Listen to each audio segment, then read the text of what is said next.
What's going on, winners? Your boy Loso 2.0. And today I'm going to talk about putting micromanaging. Okay. So before I get started with that, man, please click that subscribe button below if you're watching this on YouTube, and subscribe to the Winners Win channel.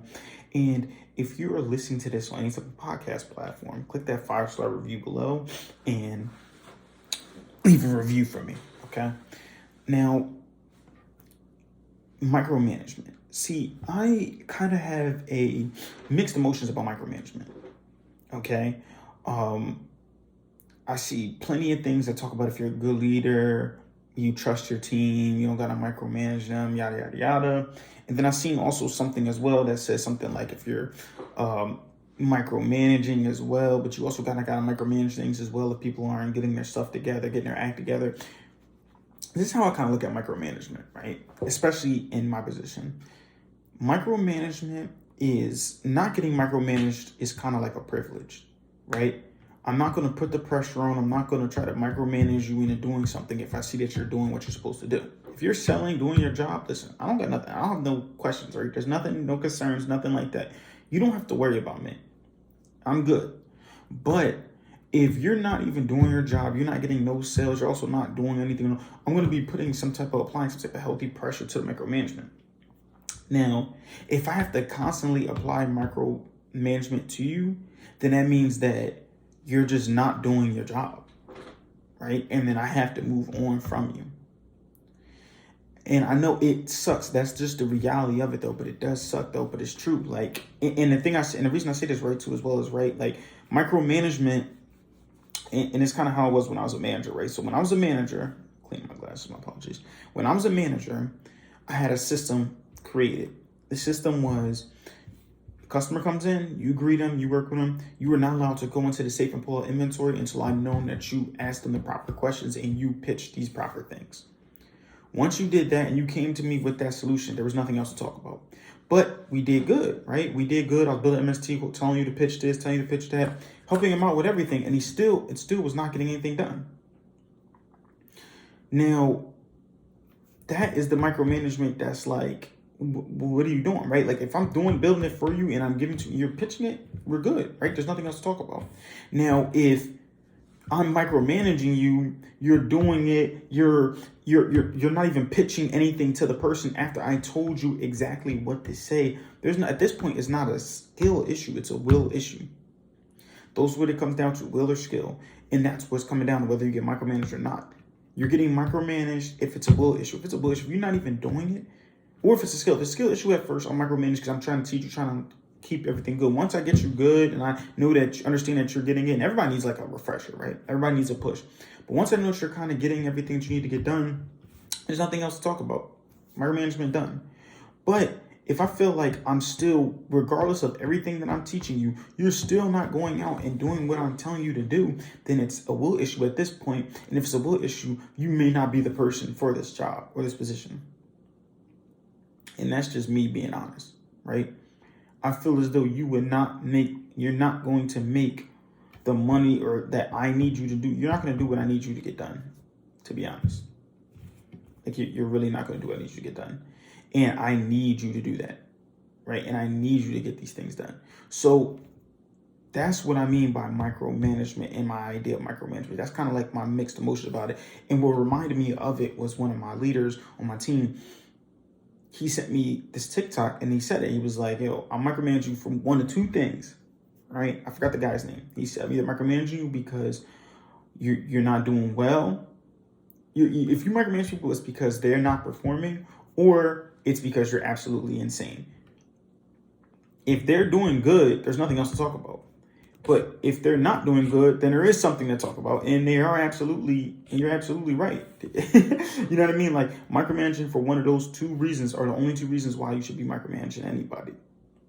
But since we're reaching the halfway point of this, I want you guys to know that I am offering skills coaching for anybody that is lacking of confidence, or has the ability, they cannot set boundaries with other people in order to grow themselves. If you are lacking in these two things, or if you are lacking in skill sets such as selling or public speaking, and you need some type of coaching, please go to carlosjhenrywins.com and book an appointment today. But now back to what I was talking about with the idea of micromanagement. You don't want to just, that's what I'm saying. It's like, I definitely said, like I said, I got definitely mixed emotions about it, right?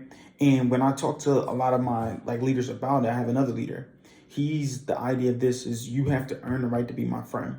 Now, what he means by this, right, is he's going to micromanage you. He's going to make sure that you're doing what you're supposed to be doing when a customer comes in and you're pitching everything you're supposed to do. You're offering them everything that they need.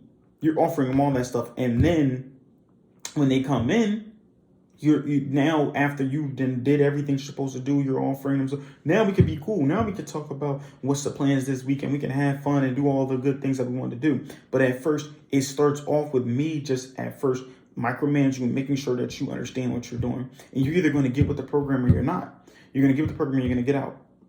That's it. I'm going to have to micromanage. And even one of my mentors from my past, he used to always tell me that sales is a micromanaging type of business. And again, like I said, I agree, but I disagree, because you really shouldn't. You should only be offering in sales. If you want a company to grow, you should always offer constant training, culture, and make sure the back end stuff is good. So constant training, micromanaging shouldn't be like, oh, why don't you get this done? It should be constant training, teaching them, giving them the resources, teaching them, quizzing them on the resources. If you're constantly training your team, constantly training your group, you're going to get better. Now, I don't really see that as micromanaging. I see micromanaging as well, why don't you get this done? Why is it not done? Every, hour, every 5 minutes. See, I follow my team every couple of hours. I may offer them some details. If they're struggling with something, hey, you need help with something, I may offer them some help. If I see them struggling with something, I'll give them information. I'll quiz them more information just to see how up the par they are with everything every couple of hours, just to keep them sharp, right? Make sure that they're rocking and rolling and they're ready to make some money. That's what I'm doing for my team, to make sure that they're all green. I got to make sure that they're sharp, make sure that they're engaged in the group with the culture and stuff like that, which that's a whole nother thing when I talk about what goes into a business. But that's when I'm with my every couple of hours. I don't see this micromanaging, me calling them first couple of hours. I'm just calling them, check on their energy. What's your energy level like today? How you feeling today? You feeling like a big day's coming? How was your weekend? What did you do last night? Just constant little conversation, just to kind of get to know that's building that kind of culture part, because people come first, right? The next couple hours, I'll call and get a sales update. How's it looking out there? Or did you get to sit there? But I have the numbers pulled up. Okay, you struggle with this. Let me ask you some questions about why do you think you're struggling with this? Okay, let me give you some information. They're offering this. They're doing that. We got to get this out. Can you help me out with that? You can help me out with that? Do that. Then the next couple hours is about that back end stuff. I may send them a text, send them an operation text. Make sure you do. And then if they got some sales halfway point, why don't you shout out? Can you shout out a group name, man? Let's go. Let's get the energy going. Let's get everything going. Let's get the engagement together, because I kind of been falling on from that stuff. Oh, you didn't get nothing done. Nothing came out last couple hours. Okay, what'd you do the last couple hours? You knocked some Salesforce calls out, or what's going on? You working on stuff? You're not? Okay, can we work on these things? Stuff like that. I'm every couple of hours, right? Like I said, the operations text, hey, make sure you knock out these operations. Now, listen, you can call me too. Oh, you need help with something? All right, what's going on? What's the issue? All right, bet. Oh, did you try pitching this? Did you try doing that? I like to build that relationship with my team, because I want them to make sure that I want them to know that I'm here for you too as well, and I'm in the trenches with you. I'm selling too as well. I'm doing these things. I'm staying up to date on my information, because I want to make sure that when I send you your information, I'll make sure that you're up to date with everything. So I'm gonna constantly be going over there and constantly trying to give you guys energy and constantly trying to do all these things, right? And then a couple of days a week, listen, go home early. You want people, go home early. Whoever opened up, you can head out early. I'm just going to finish out the day here. You can go home. I'm going to finish out the day, make sure the sales are good. So micromanaging, if I'm going to micromanage people, I'm going to also offer them something in return. It's not going to be kind of just like a take, get on your nerves, be annoying, unless you're not doing something. I'm going to just be annoying, keep hitting you.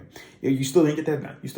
Bro, you going to get that done? Bro, you can get that done? Bro, I asked you this before. Can you get that done? Can you get this done? Oh, you're busy? Okay, I understand, but you don't have time to get this done? I'm constantly on them. So that's only when it's needed at certain points. So turn it on. As a leader, you got to know how to do that stuff, right? But this is kind of concluding my ideas of micromanaging and what it really means to micromanage. This is really all I have for you guys today. I want you guys to keep killing the day. Again, subscribe to this YouTube video if you watch this on YouTube. If you listen to some type of podcast platform, please feel free to leave that 5-star review below. Keep killing the day. Winners win, losers lose, and you pray for success like this. 2.0 out.